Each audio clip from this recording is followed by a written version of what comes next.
जय मसी मण्डली, तपाईँहरूलाई फेरि पनि अनलाइन सङ्गतिमा स्वागत छ। तपाईँ आजै मात्रै हामीसँग जोडिनु भएको छ भने हामी तपाईँलाई सम्पूर्ण मण्डलीको तर्फबाट स्वागत गर्दछौँ र धन्यवाद हामीसँग जोडिनु भएको निम्ति। प्रिय मण्डली, हामीले ख्रिस्टका उखानहरू हेर्दै आएका छौँ र यो आइतबार पनि हामी अथवा यो महिना र अर्को महिना निरन्तर हामीले उखानलाई नै हेर्नेछौँ। ख्रिस्ट प्रभुले भन्नुभएका उखानहरू र आज पनि हामी लुकाको पुस्तकबाट हेर्दैछौँ। त्यसैले तपाईँले आफ्नो पुस्तक बाइबल खोलेर छेउमा लुकाको पुस्तक खोलेर छेउमा राख्नुभयो भने तपाईलाई वचन सुन्न अझै पनि सजिलो र सहयोग हुनेछ। प्रिय मण्डली, परमेश्वरले हामीहरूलाई गर्नुभएको अनुग्रह, उहाँको प्रेम, उहाँको कृपा अनि उहाँको करुणा प्रति हामी कहिल्यै पनि धन्यवादी भएर हामीले दिएको धन्यवादको भेटीले उहाँको ऋण चुकाउन सक्दैन।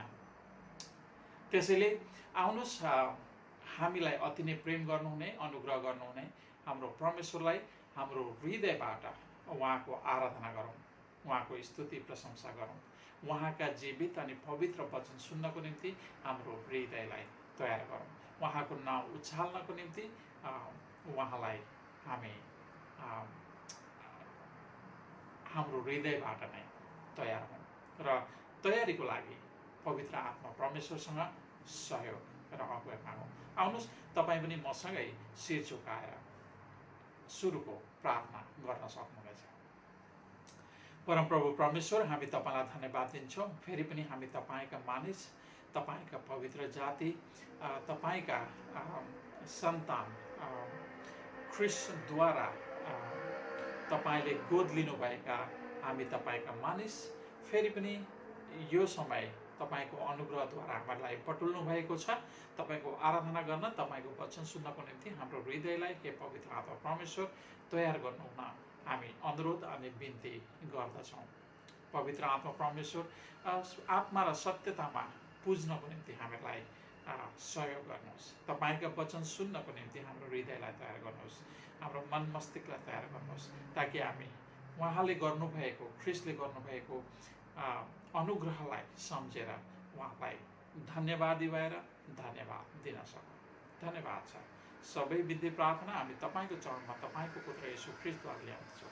गर्नुहोस् येशू प्रभुको नाममा, आमेन।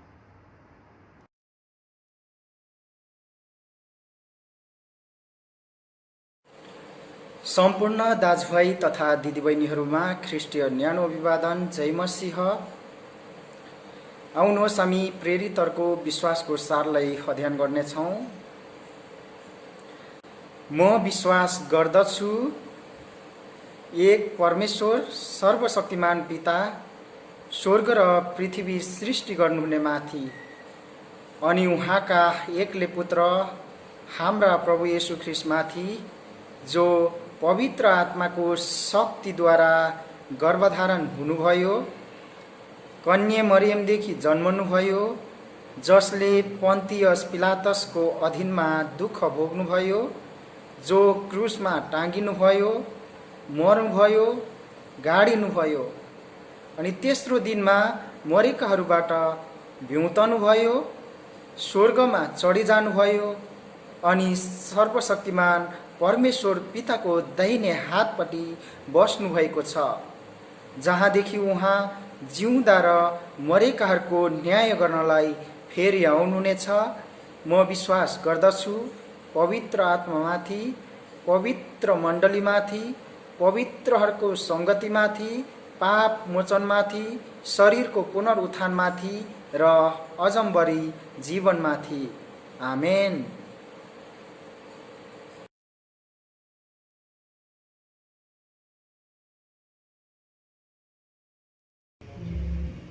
जय मसीह। सम्पूर्ण मण्डली परिवारहरूमा आजको हाम्रो बाइबल खण्ड रहेको छ लुगा 13 अध्यायको 18 पददेखि 21 पदसम्म। आउनुहोस् म पार गर्नेछु। परमेश्वरको जीवित वचनमा यसरी लेखिएको छ, तब उहाँले भन्नुभयो, परमेश्वरको राज्य के जस्तो छ, त्यसको तुलना म केसँग गरौँ? त्यो रहेको बिउको एउटा दाना जस्तो हो, जो एकजना मानिसले लगेर आफ्नो बारीमा रोप्यो र त्यो बढेर एउटा रुख भयो र आकाशका चराचुरुङ्गीहरूले त्यसका हाँगाहरूमा गुँड बनाए। फेरि उहाँले भन्नुभयो, परमेश्वरको राज्यलाई म केसँग तुलना गरौँ? त्यो खमीर जस्तो हो, जो एउटी स्त्रीले 25 किलो पिठोमा मुछाई र पुरै पिठो खमीर बहिहाल्यो। यो परमप्रभु परमेश्वरको वचन हो। जय मसीह मण्डली, फेरि पनि स्वागत छ यहाँहरूलाई हाम्रो अर्को आइतबारको सेवा सङ्गतिमा। परमेश्वरलाई नै धन्यवाद, परमेश्वरको नै महिमा भएको होस्। आजको यस दिन समयमा फेरि पनि उहाँको वचनको वरिपरि आउनलाई हामीलाई यो नयाँ जीवन दिनुभएको छ। हामी परमेश्वरमा धन्यवादी हुँदै उहाँको अगुवाई प्रार्थनाद्वारा हामी सुरु गर्नेछौँ। सर्वशक्तिमान जीवित जीवित परमेश्वर पिता, हामी तपाईँलाई धन्यवाद भन्दछौँ प्रभु, तपाईँको कृपा, तपाईँको अनुग्रहको निम्ति। प्रभु, तपाईँले हाम्रो निम्ति देखाउनु भएको अनुग्रहको निम्ति हामी तपाईँलाई धन्यवाद भन्दछौँ कि हामी पापी छँदै ख्रिस्ट हाम्रो पापको निम्ति मर्नुभयो। र प्रभु, तपाईँको यस महान काम, महान प्रेमको निम्ति हामी धन्यवादी हुँदै फेरि पनि तपाईँको वचनको वरिपरि हामी आएका छौँ। प्रभु, तपाईँको वचन बुझ्नलाई तपाईँले सहायता गर्नुभएको होस्। बोल्ने वक्ता र सुन्ने हरेकको हृदयमा प्रभु तपाईँ नै मध्यस्थकर्ता हुनुभएको होस्, ताकि प्रचार गरिएको वचन बुझ्नलाई र त्यो वचन आफ्नो जीवनमा लागू गर्नलाई प्रभु तपाईँले नै आफ्नो पवित्र आत्माद्वारा हामीलाई सहायता गर्नुभएको होस्। प्रभु, वचन पढाइ, सुनाइ र जीवाइबाट तपाईँको नै महिमा, तपाईँको नै प्रशंसा भएको होस्। जीवन जीवित येशू ख्रिस्टको नाम, आमेन। आशा छ मण्डली, हामी सबैजनाले लुकाको पुस्तकलाई पल्टाइसकेका छौँ। हामी केही हप्ता दृष्टान्तहरूलाई हेर्ने क्रममा छौँ र आज भनेदेखि हामी लुका 13 अध्यायको 18 देखि 21 पदलाई हेर्न गइरहेका छौँ। आशा चाहिँ सबैजनाले पल्टाउनु भइसकेको छ। आजको वचनको शीर्षक रहेको छ, परमेश्वरको राज्यमा जिउने जीवन कस्तो हुन्छ। परमेश्वरको राज्यमा जिउने जीवन कस्तो हुन्छ। आफैलाई यो प्रश्न एकछिन गर्न सक्नुहुनेछ, परमेश्वरको राज्यमा जिउने जीवन कस्तो हुन्छ। एउटा बालक जन्मदा 3 देखि 4 केजीको आसपासमा जन्मदछ, तर बिस्तारै शरीरमा र बुद्धिमा हुर्कदै जाँदछ। एउटा बालकले दुध खाँदै हुर्किएपछि खदिलो भोजन खान सुरु गर्दछ। हरेक विश्वासीको जीवन पनि एउटा बालक हुर्के जस्तै सुसमाचारमा हुर्कनु आवश्यक छ। हामी नयाँ करारमा हेर्दछौँ भनेदेखि पहिलो 4 सुसमाचारका पुस्तकहरू मत्ती, मर्कुस, लुका, यूहन्नामा सुसमाचार ख्रिस्टको विषयमा, उहाँमा भएको उद्धार र मुक्तिको विषयमा पाउँदछौँ भनेदेखि बाँकी रहेका पुस्तकहरूमा येशू ख्रिस्टमा विश्वासद्वारा पाएको उद्धारको जीवन कसरी जिउने, कसरी सुसमाचारमा हुर्कने, जीवनमा आउने विभिन्न समस्या र सतावटहरूमा पनि कसरी दृढ विश्वासका साथ जिउने र सुसमाचारमा परिपक्व भई अरूलाई पनि प्रभावित पार्ने जीवन जिउने भन्ने विषयमा लेखिएका पत्रहरू हामीले देख्न सक्दछौँ। एउटा विश्वासीको जीवन भनेको ऊ आफै आत्मिकी रूपमा परिपक्वतर्फ निरन्तर बढ्ने प्रयत्न गर्दछ भनेदेखि आफू सुसमाचारमा परिपक्व भएसँगै अरूलाई पनि आफ्नो जीवन, बोली, व्यवहार र रहनसहनले प्रभाव पार्दछ। आजको वचनमा पनि यिनै 2 विषयलाई हामी हेर्नेछौँ। आत्मिक परिपक्वतातर्फ बढ्नु, तपाईँले पद 18 देखि 19 पदसम्म हेर्न सक्नुहुनेछ। आत्मिक परिपक्वतातर्फ बढ्नु र पद 20 देखि 21 मा अरूलाई प्रभाव पार्ने जीवन जिउनु। यसरी यी दुई मुख्य बुदालाई हामी हेर्नेछौँ, आत्मिक परिपक्वतातर्फ बढ्नु र अरूलाई प्रभावित पार्ने जीवन जिउनु। यदि तपाईँहरूले पल्टाइसक्नु भएको छ, पाउनु भइसकेको छ भनेदेखि पद 18 र 19 मा यसरी लेखिएको छ, तब उहाँले भन्नुभयो परमेश्वरको राज्य के जस्तो छ, त्यसको तुलना म केसँग गरौँ? त्यो रायोको बिउको एउटा दाना जस्तो हो, जो एकजना मानिसले लगेर आफ्नो बारीमा रोप्यो र त्यो बढेर रुख भयो र आकाशका चराचुरुङ्गीहरूले त्यसका हाँगाहरूमा गुण बनाए। यहाँ परमेश्वरको राज्यलाई कुनै विशाल वा भयङ्कर ठुलो कुरासँग तुलना गरिएको छैन, तर सानोभन्दा सानो रायोको दाना, रायोको बिउ एउटा दानासँग तुलना गरिएको छ। रायोको दाना एउटा बिउ हामी एउटा साइजमा हेर्छौँ भनेदेखि एकदमै सानो हुने गर्दछ। यदि भुइँमा खसिहाल्यो भनेदेखि पनि पेटाउन गाह्रो, त्यो किसिमको सानो रायोको बिउ हुने गर्दछ। अचम्म लाग्दो कुरा भनेको यहाँ येशू ख्रिस्टले परमेश्वरको राज्यलाई किन सानोभन्दा सानो रायोको दानासँग परमेश्वरको राज्यसँग तुलना गर्दै हुनुहुन्छ। यद्यपि रायोको बिउ सानो हुन्छ, तब जब यो हुर्कदै जान्छ, हामीले बुझ्नुपर्ने कुरा भनेको चाहिँ रायोको दाना चाहे यो सानो नै किन नहोस्, तर जब यो हुर्कदै जान्छ यो 8 फिटसम्मको अग्लो रुख हुन सक्दछ, जहाँ आकाशका चराचुरुङ्गीहरू आएर त्यसका हाँगाहरूमा गुड बनाउन सक्छन्। एउटा सानो नपत्याउने बिउबाट सुरु भएर त्यसको अन्त्य भनेको ठुलो रुखमा भएको छ। परमेश्वरको राज्य पनि त्यसरी नै इजरायलको एउटा सानो ठाउँबाट येशू ख्रिस्ट र उहाँका 12 चेलाहरूबाट सुरु भएको हो। येशू ख्रिस्टको जन्म, उहाँको सेवकाई, मृत्यु, पुनरुत्थान र स्वर्गारोहणसँगै परमेश्वरको राज्य यस पृथ्वीमा सुरु भएको छ। वास्तवमा भन्ने हो भनेदेखि परमेश्वरको राज्य सारा ब्रह्माण्डमा नै छ। सबै थोकमा उहाँ राज गर्नुहुन्छ, जुन राज्यमा आनन्द र शान्ति छ। तर पापको कारणले मानिस परमेश्वरको राज्यबाट अलग भएको छ र त्यो परमेश्वरको राज्यमा प्रवेश गर्नको निम्ति एउटै विकल्प हो, त्यो हो पाप पश्चाताप गरी येशू ख्रिस्टमा विश्वास गर्नु। परमेश्वरको राज्यमा प्रवेश गर्नको लागि एउटै विकल्प छ, अनि त्यो हो पाप पश्चाताप गरी येशू ख्रिस्टमा विश्वास। येशू ख्रिस्ट यस संसारमा रहनुहुँदा परमेश्वरको राज्यको विषयमा नै उहाँले प्रचार गर्नुभयो। समय पुरा भएको छ, परमेश्वरको राज्य नजिक आइपुगेको छ, पश्चाताप गर र सुसमाचारमा विश्वास गर भनेर उहाँले प्रचार गर्नुभएको कुरालाई हामी सुसमाचारको पुस्तकमा देख्न सक्दछौँ। तर परमेश्वरको राज्यलाई उहाँले गर्नुभएको प्रचारलाई एउटा सानो रायोको बिउलाई चाहिँ धेरैले इन्कार गरे, कतिजनाले सतावट पनि ल्याए।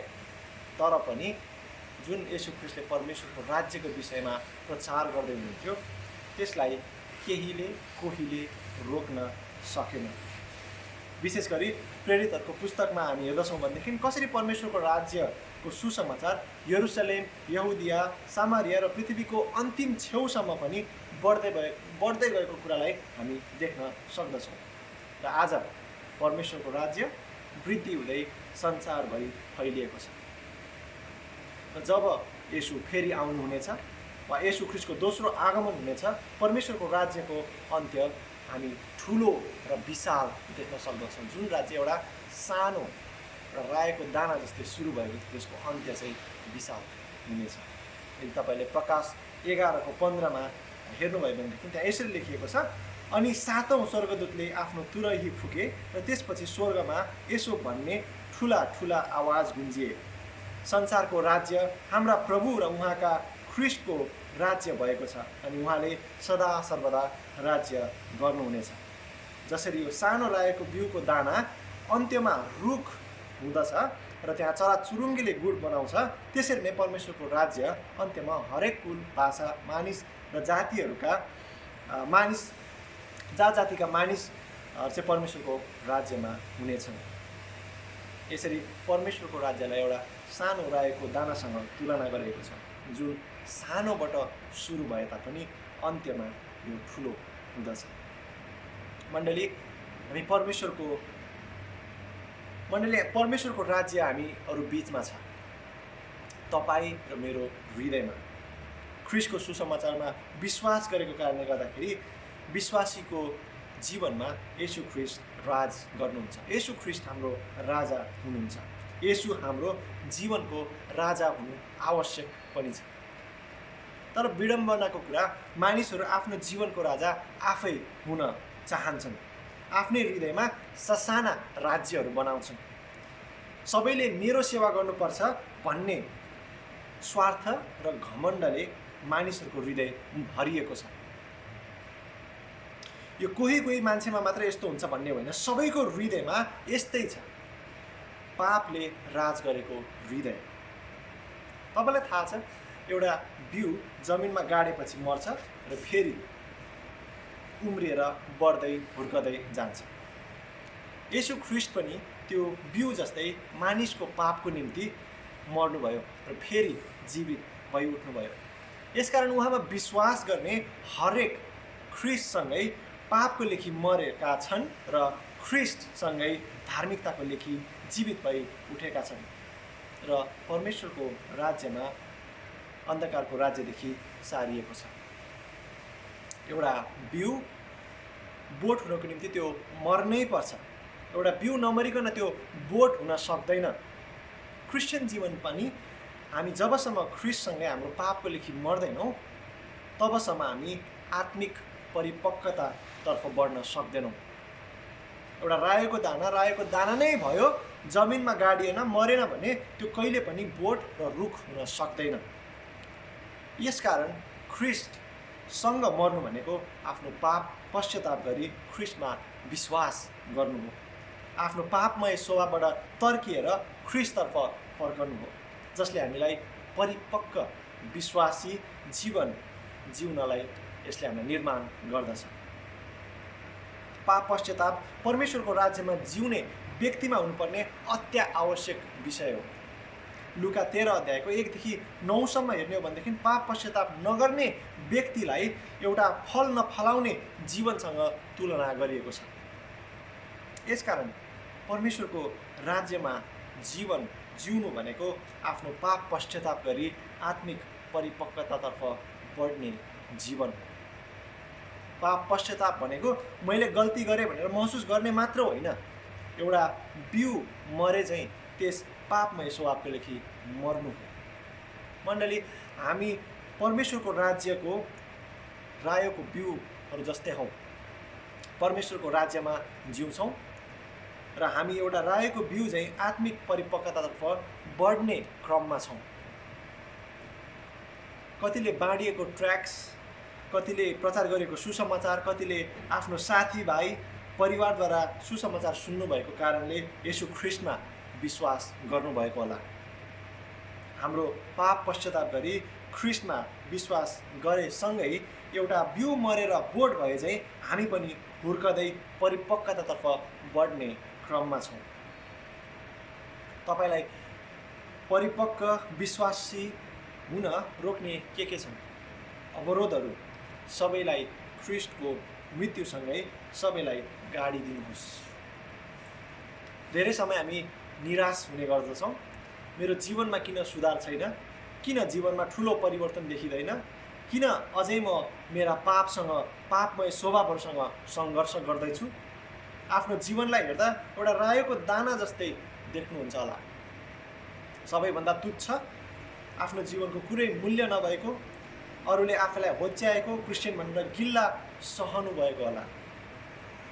तर याद गर्नुहोस्, रायोको दाना बढ्न समय लाग्ला, विभिन्न समस्या आउला, तर त्यसको अन्त्य आनन्दमय हुन्छ।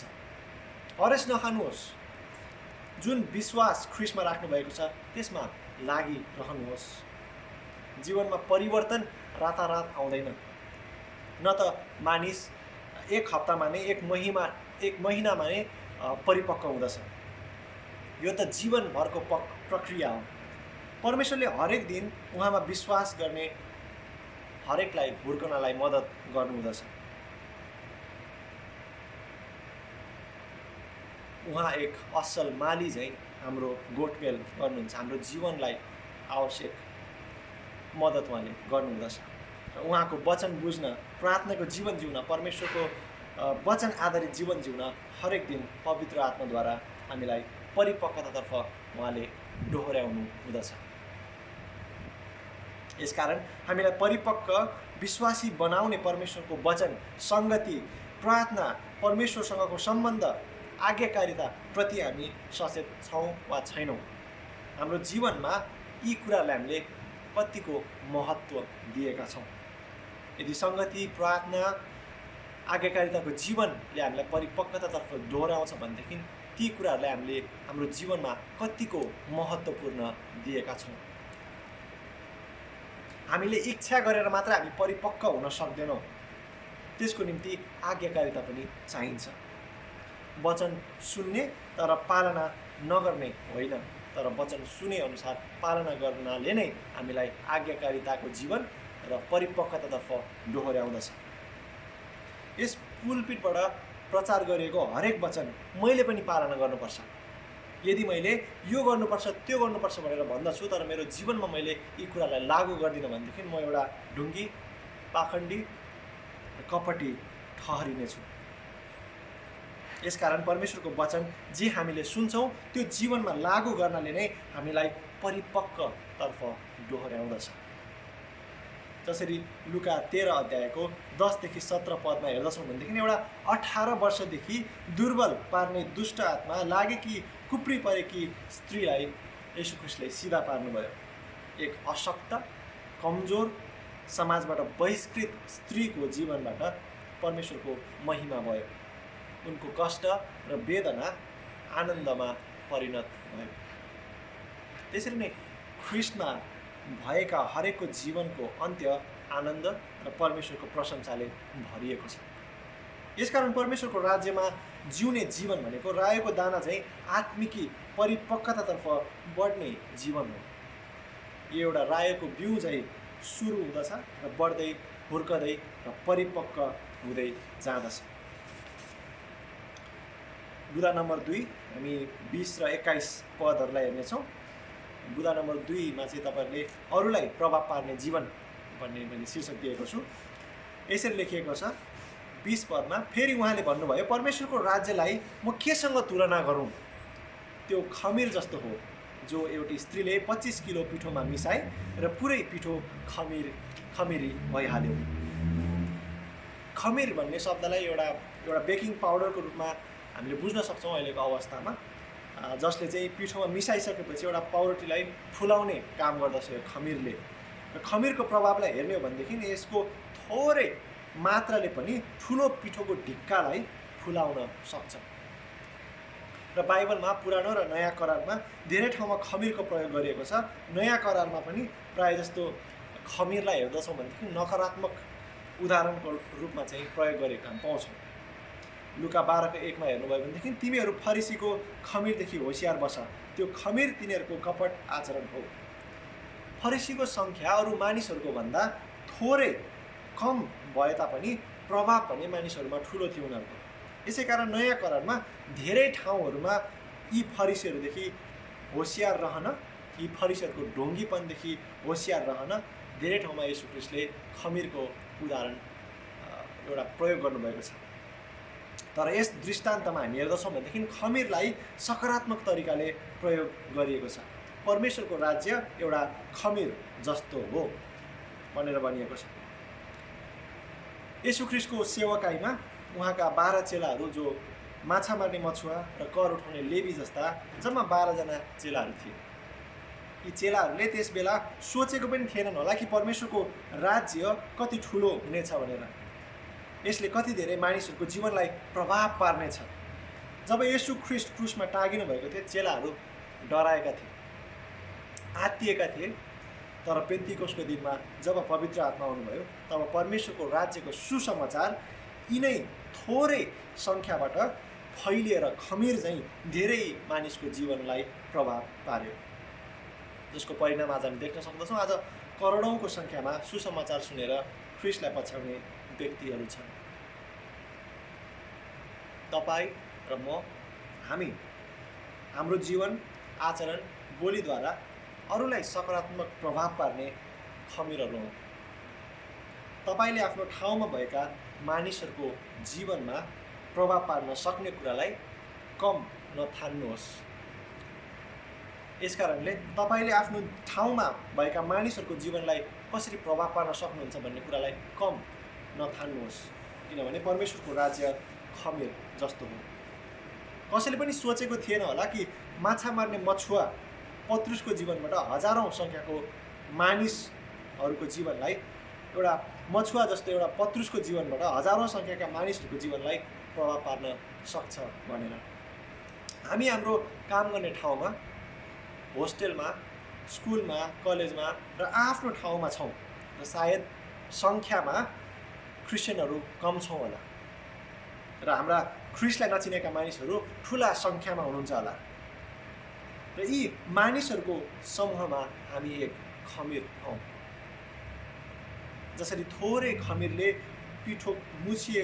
पिठोमा मुछिएर आफ्नो प्रभावलाई, पुरै पिठोको डल्लोलाई प्रभाव पार्न सक्छ, त्यसरी नै हाम्रो जीवनले अरूलाई प्रभाव पार्नु आवश्यक छ।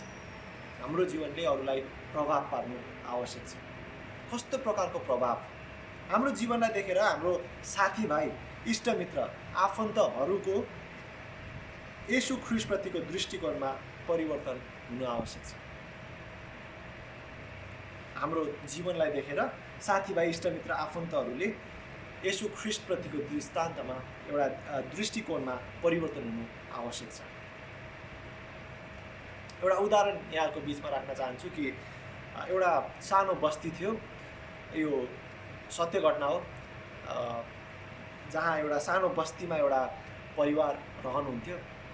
त्यो परिवारमा चाहिँ सुसमाचार सुनाइयो र त्यो परिवारले येशू ख्रीष्ट नै उद्धारकर्ता र मुक्तिदाता हुनुहुन्छ भनेर ग्रहण गरे।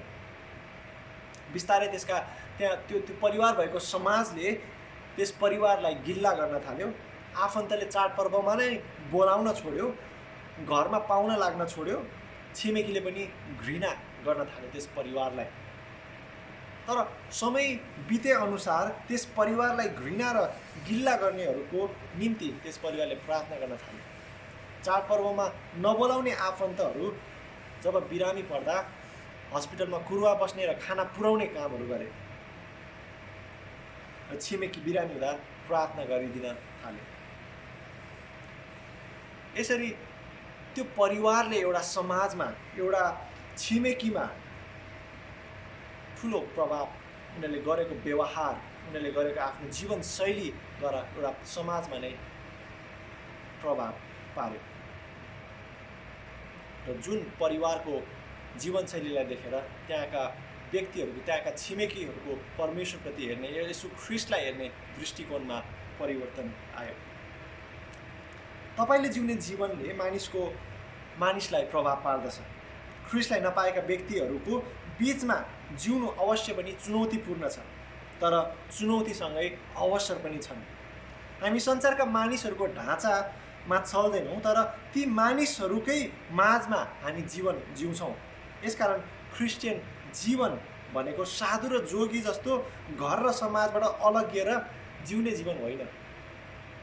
न त परमेश्वरले नै मण्डलीलाई सबै मानिसहरू बिचबाट अलग्गै जिउन बोलाउनु भएको होइन, तर मण्डलीलाई त, तपाईँ र हामीलाई त यिनै मानिसहरूको बिचमा जिउन परमेश्वरले बोलाउनु भएको हो।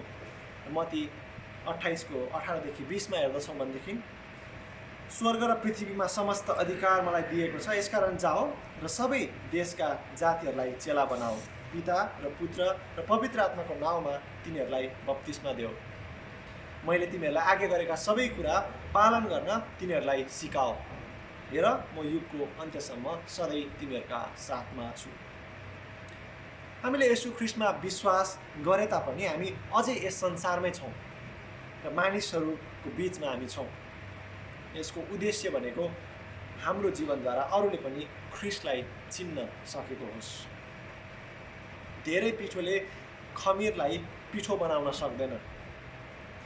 तर त्यसको ठिक उल्टो थोरै पिठो, एउटा थोरै खमिरले पनि एउटा 25 किलो जति पिठोलाई पनि मिसाउँदा पनि पुरै पिठोलाई खमिर बनाउँदछ।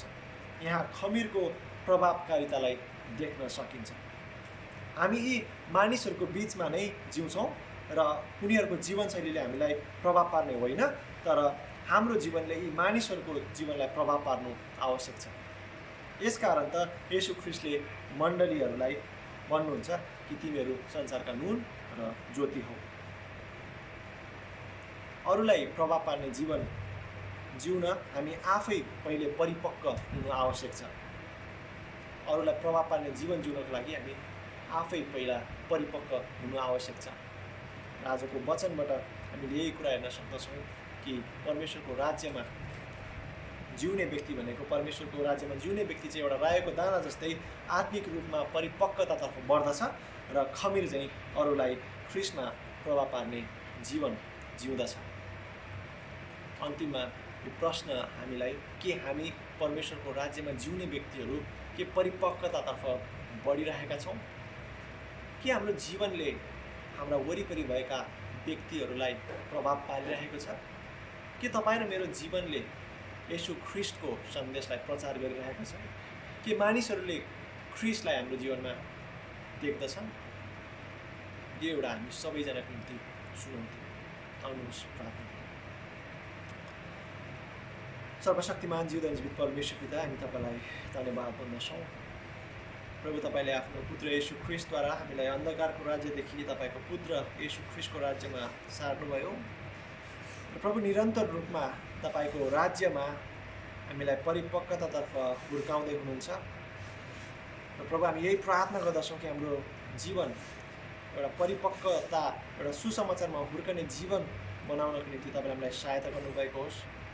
र जसरी तपाईँको राज्यमा हामी जिउँदछौँ, हे प्रभु, हाम्रो जीवनद्वारा अरूलाई प्रभाव पार्ने जीवन हामी जिउन सकौँ, ताकि हाम्रो जीवनद्वारा अरू व्यक्तिहरूले ख्रीष्टलाई चिन्न सकेका हुन्। धन्यवाद प्रभु, यस वचनद्वारा तपाईँले महिमित हुनुभएको होस्। जिउँदो जीवित येशू ख्रीष्टको नाम, आमेन।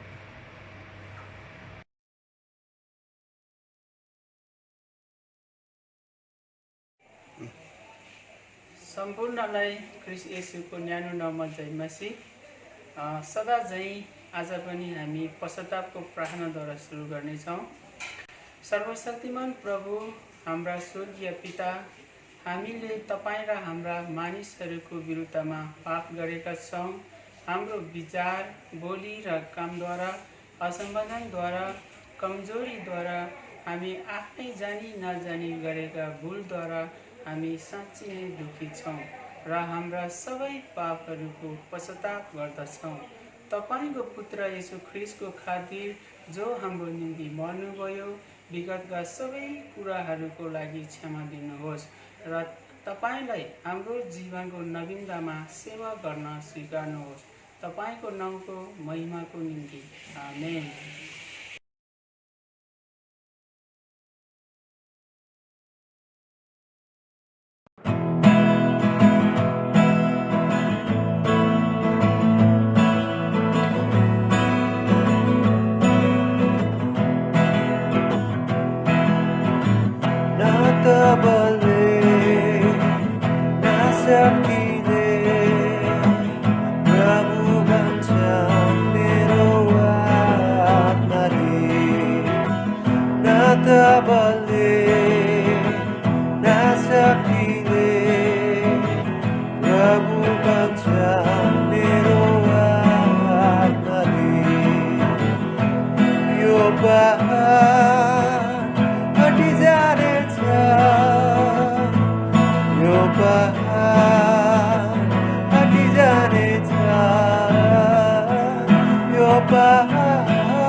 गर्नुहोस्। हामी प्रभुले सिकाउनु भएको प्रार्थना गर्नेछौँ। हे हाम्रा पिता जो स्वर्गमा हुनुहुन्छ, तपाईको नाउँ पवित्र होस्, तपाईको राज्य आओस्, तपाईको इच्छा स्वर्गमा जस्तो छ त्यस्तै यस पृथ्वीमा पुरा भएको होस्। हामीलाई आज हाम्रो दैनिक भोजन दिनुहोस्। हाम्रा अपराधहरू क्षमा गर्नुहोस्, जसरी हामीले पनि आफ्ना अपराधीहरूलाई क्षमा गरेका छौँ। हामीलाई परीक्षामा पर्न नदिनुहोस्, तर दुष्टबाट छुट्याउनुहोस्, किनभने राज्य, पराक्रम र महिमा सदा सर्वदा तपाईकै हुन्। आमेन।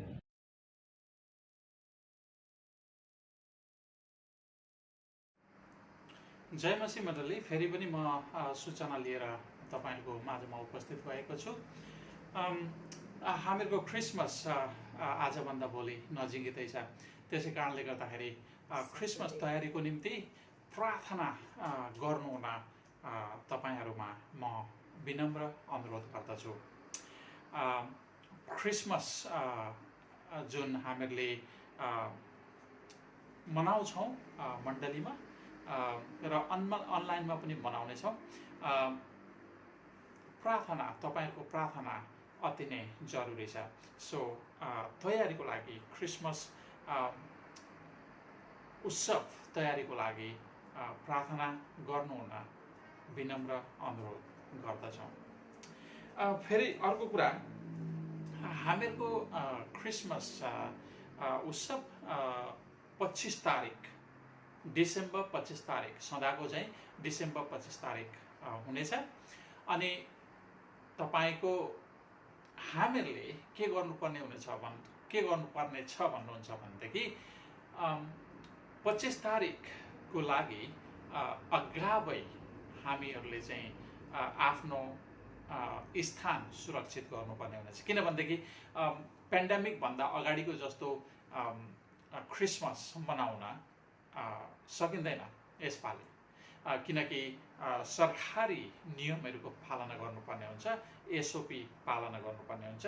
त्यसै कारणले गर्दाखेरि बस्ने स्थानहरू भनेको एकदमै लिमिट हुनेछन् यसपालि। त्यसै कारणले गर्दाखेरि आफ्नो ठाउँ हामीहरूले अगावै सुरक्षित गर्नुपर्नेछ।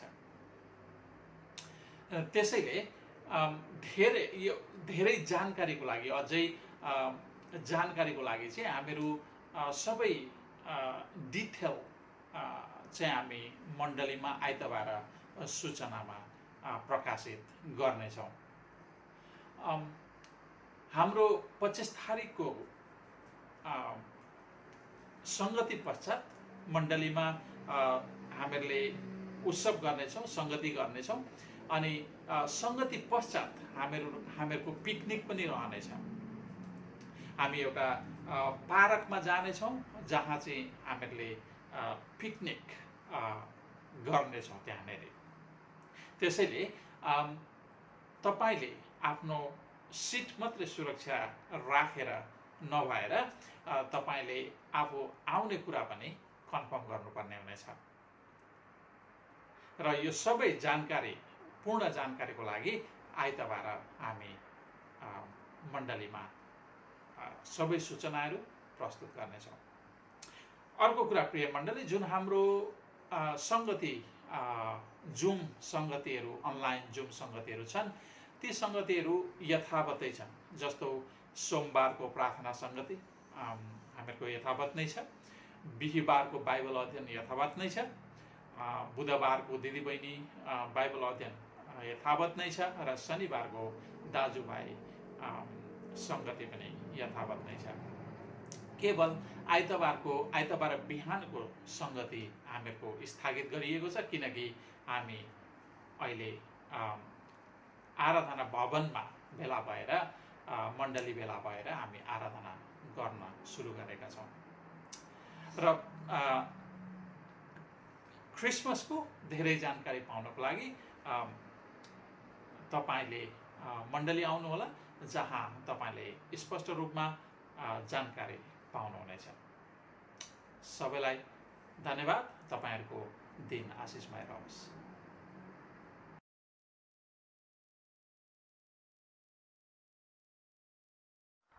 आउनुहोस् प्रियहरू, अन्तिममा आशिषको प्रार्थना गरौँ। परमेश्वर पिताको प्रेम, पुत्र येशू ख्रीष्टको अनुग्रह, पवित्र आत्माको सेवा र संगति हामीहरूसँग हिजो, आज र सदा सर्वदा रहिरहोस्। आमेन।